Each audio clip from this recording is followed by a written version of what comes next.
The clitoris is dirty. It smells bad and can kill the child during birth. If it touches the child's head, it can kill it.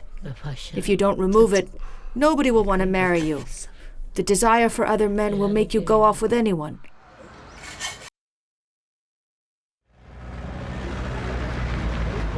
None of the Ethiopian religions openly supports female mutilation. Muslims, Christians, and animists all practice it equally. Although some justify it on religious grounds, it is a custom that goes beyond religion.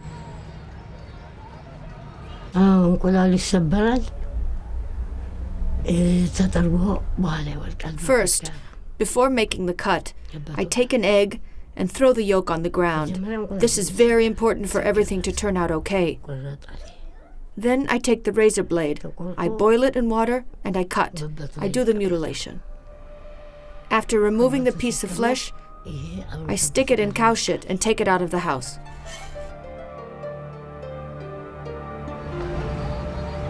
Excision is an ancestral tradition deeply rooted in the universe of Ethiopian culture and that of another 27 African countries.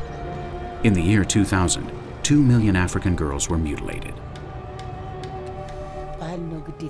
The law prohibits it, but it is a custom and continues to be done all over the country.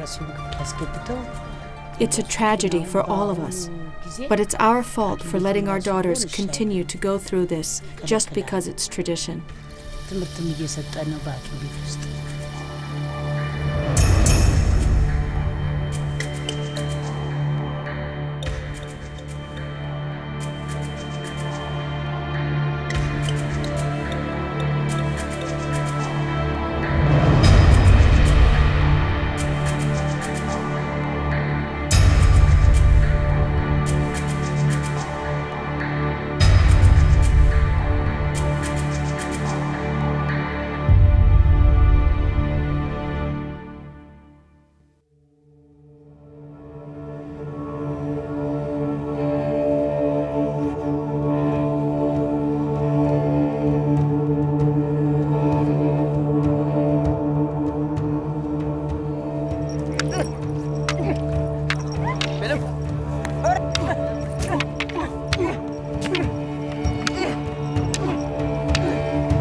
Live for the government, live for the money, live for the business, live for the business.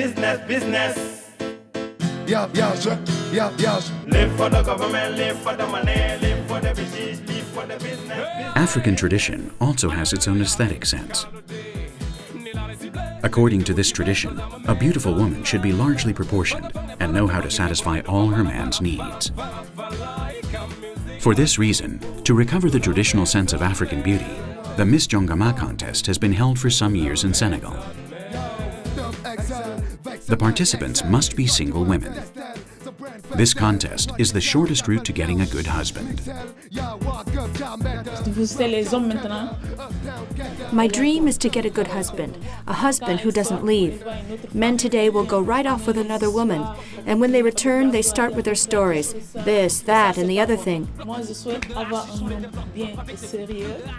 I want a good man, a serious and responsible man. I'll be his wife from top to bottom.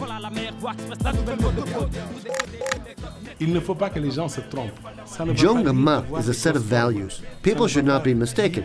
Jongama doesn't just mean fat women. I don't mean she's deformed. Jongama includes a set of values. It is the feminine ideal for us Africans.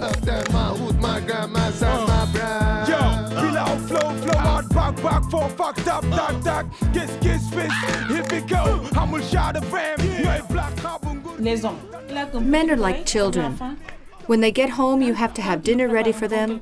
You have to be dressed up and play with them. You also have to excite them. We know formulas for perfumes that attract men. What we put on at night. This is the yeli yeli. You dip it into the perfume, and it's our most important weapon. The perfume attracts the men, but the necklace traps them, stops them from leaving your side. This is how you wear it, together with this piece of clothing.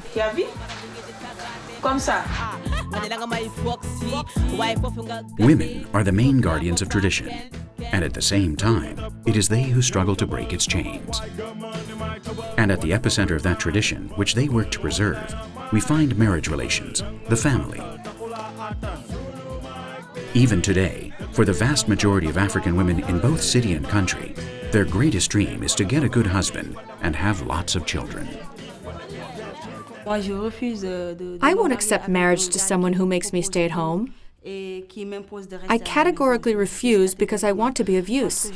I want to move. I can't sit still in one place. It's impossible. When I'm still, I go crazy. I can't stand it. La femme, c'est le complément de l'homme. Woman is the accompaniment to man. Women's liberation is not only about going out to work. Women's liberation is a cliché from the 1970s. We have to move on. Moi, je suis contre la polygamie. I'm against polygamy. I can't stand to have a husband and share him. It's impossible. Love is just that, love. There are other things more important than love. Stability, for example. Security, knowing that neither I nor my children will ever want for anything. I'll give the man who marries me what he wants. Pleasure and children. And he'll give me what I want, security. It's a good trade.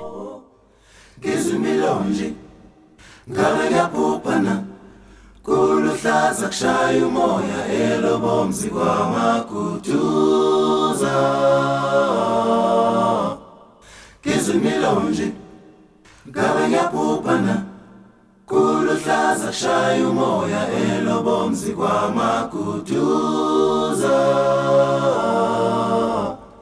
Ngibona ubuso bakho ngabe ngiyaphuphana Ngikuthanda umamatheki izihlathi sicwele uthando namazinyo uthotho hamba jubalam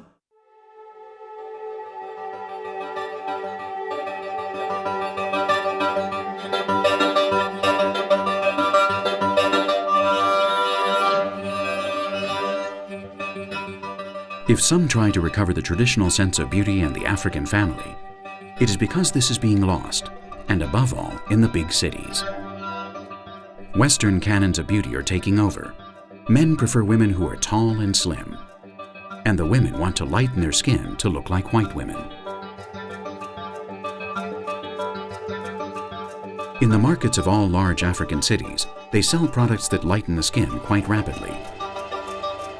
These lotions contain dangerous substances which can cause skin cancer.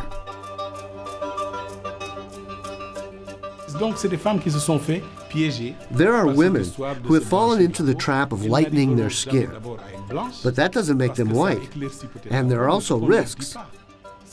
Everybody knows that in order to sell something, any trick will do.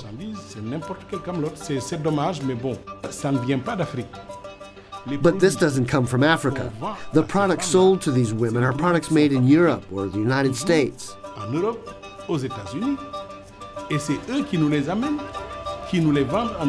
So I'll turn the question around. How long will we continue to be the world's trash heap?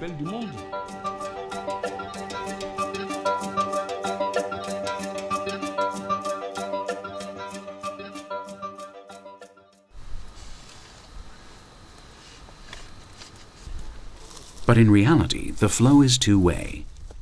Because tattooing and piercing, two types of body art that have become fashionable in the West, both originate in the traditional African universe. In southern Ethiopia, and in many other corners of Africa, people have tattooed, scarred, and modified their bodies since time immemorial.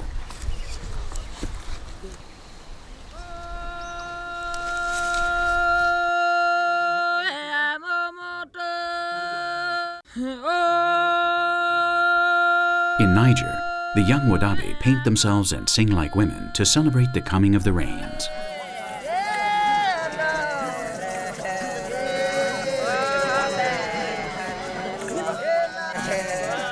The Wadabe illustrate that drag queen cultures existed in Africa for a long time. Dreams just about